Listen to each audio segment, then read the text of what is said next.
भारत के संविधान की प्रियम्बल को इस प्रकार संक्षेप में प्रस्तुत किया जा सकता है। प्रस्तावना संविधान का एक संक्षिप्त परिचय है जो भारत के लोगों की सामूहिक इच्छा और आकांक्षाओं को व्यक्त करता है। यह भारत को एक संप्रभु, समाजवादी, धर्मनिरपेक्ष और लोकतांत्रिक गणराज्य बनाने का गंभीरता से संकल्प लेता है।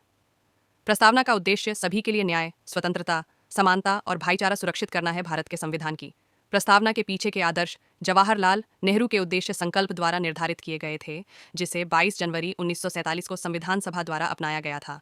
हालांकि यह अदालत में लागू करने योग्य नहीं है, फिर भी प्रस्तावना संविधान के उद्देश्यों को बताती है। इस उद्देश्य को प्राप्त करने में सहायता करने वाले कारक हैं।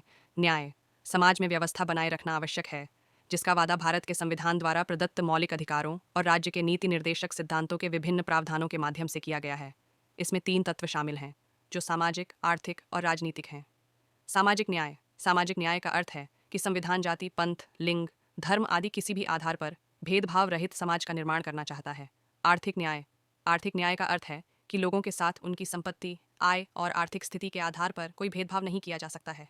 प्रत्येक व्यक्ति को समान पद के लिए समान वेतन मिलना चाहिए और सभी लोगों को अपने जीवन यापन के लिए कमाने के अवसर मिलने चाहिए। राजनीतिक न्याय। राजनीतिक न्याय का अर्थ है सभी लोगों को बिना किसी भेदभाव के राजनीतिक अवसरों में भाग लेने का समान, स्वतंत्र और निष्पक्ष अधिकार है। समानता। समानता शब्द का अर्थ है कि समाज के किसी भी वर्ग को कोई विशेष विशेषाधिकार नहीं है और सभी लोगों को बिना किसी भेदभाव के हर चीज के लिए समान अवसर दिए गए हैं। कानून के समक्ष हर कोई बराबर है। स्वतंत्रता। स्वतंत्रता शब्द का अर्थ है लोगों को अपनी जीवन शैली चुनने, राजनीतिक विचार रखने और समाज में व्यवहार करने की स्वतंत्रता।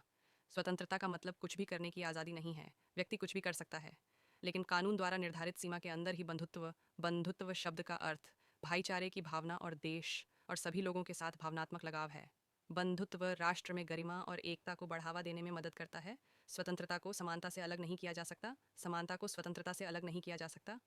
न ही स्वतंत्रता और समानता को भाईचारे से अलग किया जा सकता है। समानता के बिना स्वतंत्रता अनेक लोगों पर कुछ लोगों का वर्चस्व पैदा करेगी। स्वतंत्रता के बिना समानता व्यक्तिगत पहल को खत्म कर देगी।